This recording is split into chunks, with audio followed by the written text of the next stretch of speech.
Welcome to the Man from Macro, where we look at some of the big themes in today's global markets. This week, a slight deterioration in some of the US data is rekindling thoughts of a slowdown and potential recession. Now, this might seem a bit far-fetched considering the recent 4.2% reading on the Atlanta Now GDP forecast, as well as the many false starts we've seen on recession forecasting over the last couple of years. And as David Bianco recently pointed out on the app formerly known as Twitter, economic expansions don't just die of old age. They need a catalyst, such as COVID or the credit implosion of the great financial crisis. Still, the market got excited because the non-farm payrolls was, for once, a bit softer than expected. Bond yields fell, and although it wasn't a massive move, it did halt the march back to the highs of 2023. Now, of course, employment data has been prone to huge distortions over the last few years, but it was a rare miss, and the market jumped on the data print. Analysts, too, have noted the reversal in the unemployment numbers. Currently, the US unemployment rate remains historically low, at 3.9%, but it's the direction of travel that's of note. All US recessions over the last 50 years have been defined by unemployment that is accelerating higher. Once the unemployment rate has decisively turned, it often builds momentum. It's the inflection point that matters, and not the absolute level. Once a new trend is established, it rarely looks back, although there can be a considerable lag between the inflection point and the onset of a recession. In fact, a recession only occurs during the acceleration phase. Unfortunately, jobs data is very backward-looking with regular revisions. But we still need to be wary if it starts to build a negative head of steam. Furthermore, we can see that the NFIB Small Business Optimism Index has made a new low. Excluding the inflation shock of 2022, the US has always been in recession with the index at these levels, unless it was in its recovery phase off a low.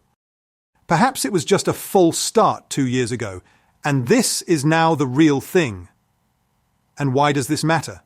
Well, during all those recessions with accelerating unemployment, the US equity market made a tradable low, some of which were major bear markets.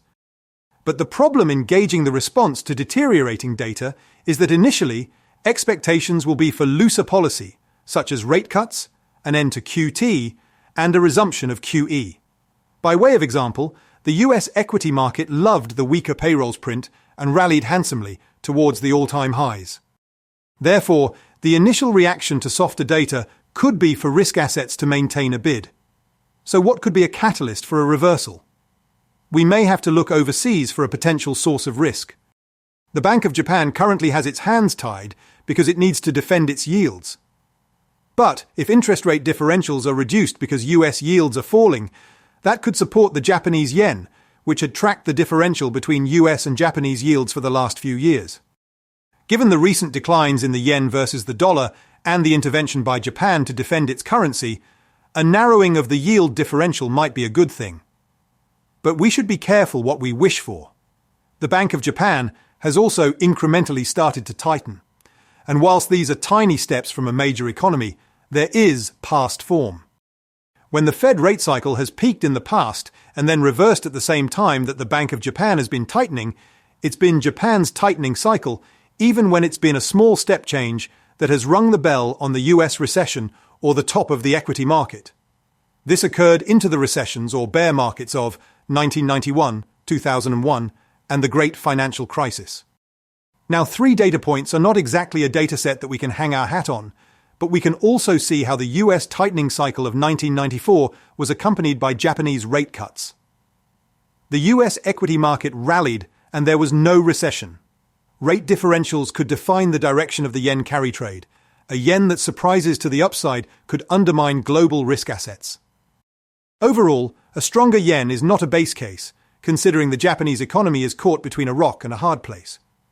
But if yields are converging due to weaker US data, then a stronger yen could be a catalyst that's beyond the control of the Federal Reserve's monetary and macro-prudential policy. Now, not many will be playing for a stronger yen, but for some, it's a hedge against a potential exogenous shock to risk assets. That said, please remember, none of this is investment advice. These are just observations for educational purposes only and not trade ideas, and everyone should be aware of their own investment objectives and risk profiles. But thank you for watching.